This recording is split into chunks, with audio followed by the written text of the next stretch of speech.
be sharing my material must-haves. We've got pens for acrylic, writing on glass, acrylic, plexiglass, mirrors. Secondly, we have wood. And lastly, we have paper. My number one pen that I love is the Sharpie oil-based paint marker. They're great because they have a medium point and an extra fine point. There are sizes larger than this and smaller than this, but these are the two that I use. There's one right in the middle, but I find that it really just mimics the medium point. So extra fine tip and medium. I mainly use white. I also use black and gold. They also come in all sorts of different colors. You can buy them at a craft store or Amazon. So I will link those below. These are my favorite because you can touch them and they will not wipe off. They are fairly permanent. They will only come off with alcohol spray, which I will talk more about later. However, I have heard that people like using deco color markers. I have not tapped into this one yet. I've heard that they're way more permanent. Deco color is another option if you are looking to branch out. But otherwise, Sharpie oil-based paint markers, I will keep saying this name forever and ever and ever and ever. If you're looking for a less permanent solution to write on acrylic or mirrors or glass, you can use chalk markers. These are what I use when I'm writing seating charts and I want to make little tick marks to know where I'm at, but that they're not going to stay. If you use Windex over Sharpie paint markers, they will not come off. The oil-based, not sure about water, haven't touched those, and it'll wipe off your chalk marker. So really just good for, especially if you want something that's going to wipe right off. I love the Bistro chalk markers. Okay. Let's move on. Wood. I prep my wood, which I'm going to talk about at the end of this video. I still have not found a marker I absolutely love for wood, but these are some of my favorite Montana and Molotow markers, which I heard from a fellow calligrapher. And then Posca, I don't know.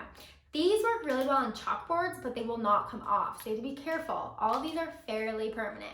Posca markers come in all shapes and sizes. I think these do too. I find these at Blick Art Materials. However, I sometimes end up just resorting all the way back to my Sharpie oil-based paint markers on my wood signs.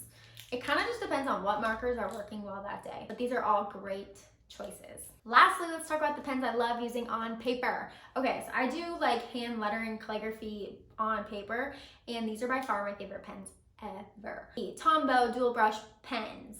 Tombow is just a great brand all around. You have the brush tip. Let's see if you can focus on this side. They come in all different colors as well, and then the fine tip. So these are fun for like bigger projects, but if I'm doing something small, like 8.5 by 11 paper writing, I love the Pentel Touch. These come in like rainbow colors too. It's just a brush tip. Fabulous. These are so good. Next up, I'm going to share a few other materials that I absolutely cannot live without. Okay, are you ready? This is what you all want to know. I use alcohol spray, 91% specifically, and it will get off my Sharpie oil-based paint markers. So this is a must-have. During COVID, it's been harder to find, but it's out there. I buy it in bulk at Sam's Club too. I put it in a little squirt bottle. And then microfiber cloths. You'll want lots of these. Acrylic scratches very easily. You want to make sure that you have a microfiber cloth so you don't scratch it.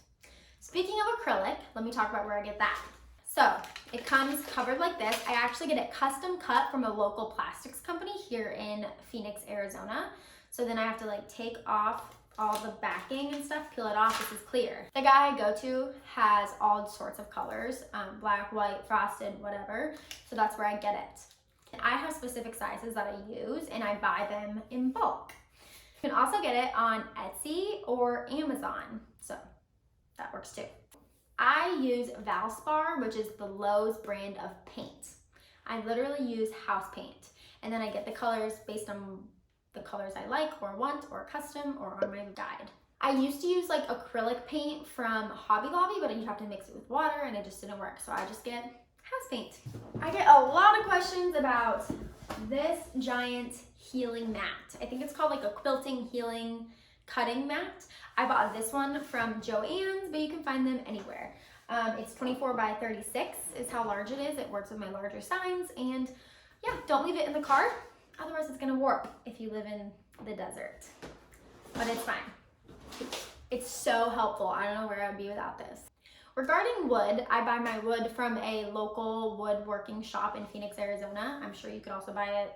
Lowe's, Home Depot works too. I buy my wood cut to the sizes that I want, and then I actually stain it with different color stains. This is the brand of stain that I use, not fancy. I don't use English chestnut, but this is the brand. And then the most important part for the top of the wood, you don't want the marker to like seep in every single coat on just like freshly stained wood. So I actually put 2 coats of polyurethane, is that what it's called? 2 coats of this over top of the wood, and then I write on it, and it helps the marker not to like seep in. So it's a whole process. This is clear satin, which helps it to still look pretty, not matte, not shiny. All right, guys, I basically just told you everything you needed to know. I learned all of this out through trial and error, and it's honestly been really fun. So hopefully this helped, and you now know all the materials you need to do your own wedding lettering or hand lettering. You can now find these materials on your own. I will link everything below. Make sure to subscribe, and I'll see you next time.